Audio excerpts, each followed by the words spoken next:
South Korea has carried out its first underwater-launched ballistic missile test after North Korea fired 2 ballistic missiles off its east coast, raising regional tensions. The news of the launch of South Korean missiles comes as the North has been steadily developing its weapons program amidst a standoff over talks aimed at dismantling its nuclear and ballistic missile arsenals in return for U.S. sanctions relief. Japanese Prime Minister Yoshihide Suga said the North's latest missile launch is outrageously and strongly condemned, and he's condemning the action as a threat of peace and security of the region. They fired ballistic missiles for the first time in 6 months since March the 25th this year. This is threatening to the peace and safety of Japan and the region. It's absolutely outrageous. This is also a violation of the United Nations Security Council resolutions. We strongly condemn the action. It's estimated to have landed outside the Japanese exclusive economic zone in the Sea of Japan. The government will further step up our vigilance and surveillance. We will hold an emergency National Security Council today. Japan will cooperate with the United States, South Korea and other related countries closely and do everything we can to protect the peace and safety of the people. We are closely following the situation. China remains committed to maintaining peace and stability and realizing denuclearization on the Korean Peninsula, and also advocates that the issue should be settled through dialogue and consultation.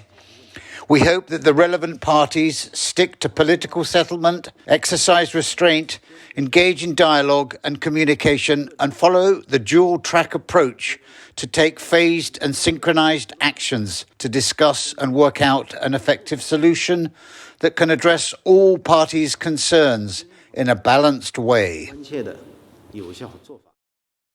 Now let's bring in our ICE correspondent, ANIL SENGHERA, who has been monitoring developments, and he joins us right now. And ANIL, what more can you tell us about these ballistic missile tests?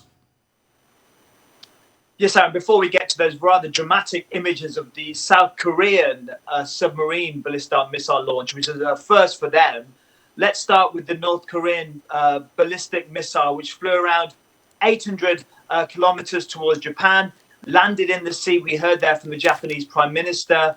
Now, ballistic missile launches are banned by the UN Security Council resolutions. That's because ballistic missiles are seen as a greater threat. They carry a higher nuclear payload, they can travel further, they can travel faster, and the UN sees them as a greater threat. And that is why North Korea is currently under sanctions to try and curb its nuclear and ballistic missile program. Now, the missiles North Korea fired at the weekend, or they claimed to fire, were long-range cruise missiles. So now analysts will tell you that they carry just a greater threat.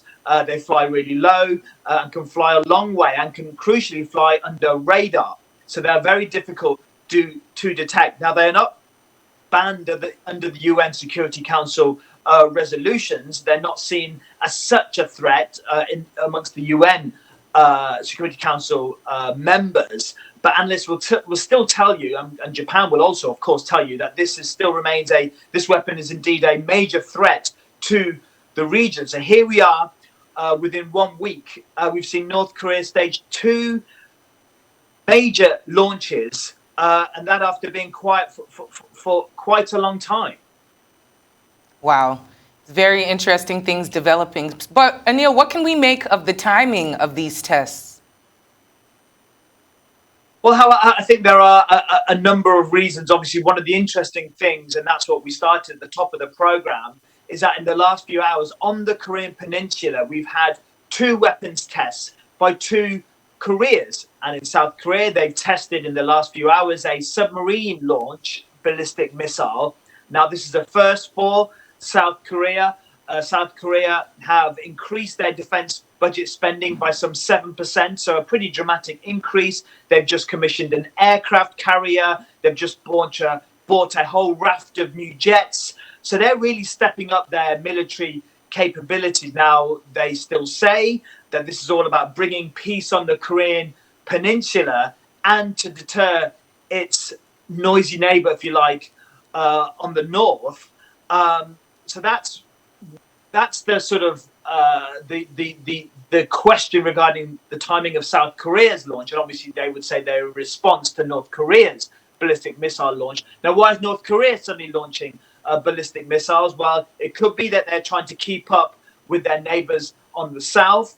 It could be in response to various meetings taking place in the region. You have the U.S. envoy to North Korea, Sun Kim. He was in Tokyo with his counterpart from South Korea and Japan, discussing ways of trying to encourage North Korea back to the negotiating table.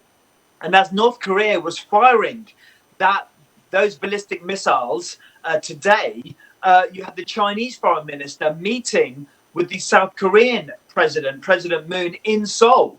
Now, many would say, what does it say about Beijing's capabilities of reining in North Korea, where you have the Chinese foreign minister Wang Yin sitting down with President Moon of South Korea, and as that meeting is taking place, the North Korea fire these ballistic missiles as this meeting is taking place. Remember, China and Beijing is seen as really the counterweight. They're seen as the greatest influence on North Korea. But what does it say, as I said, that these missiles are taking place while the Chinese foreign minister is sitting down with the South Korean president? And the possibility of being raised over Olympic diplomacy. Tell us more about this.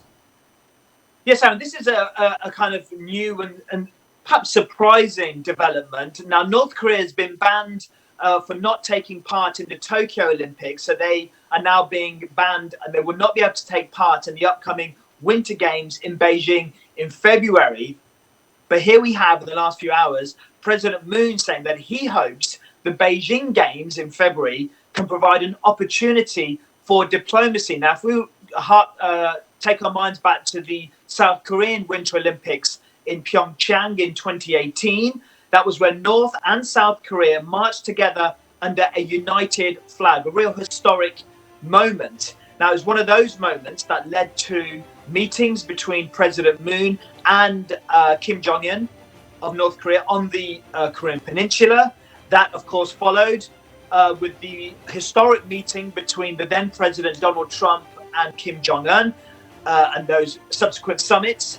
Now, all that diplomacy ended up falling apart and didn't really lead to anything concrete and tangible in terms of peace and stability in the region. But I think there are people in South Korea hoping that the Beijing Olympics may provide another platform for peace in the peninsula. But of course, as we speak now, in the wake of these ballistic missile tests in Korea today, that seems pretty far-fetched at the moment. All right. ANIL SENGHERA, Arise News correspondent, thank you for that. Thank you.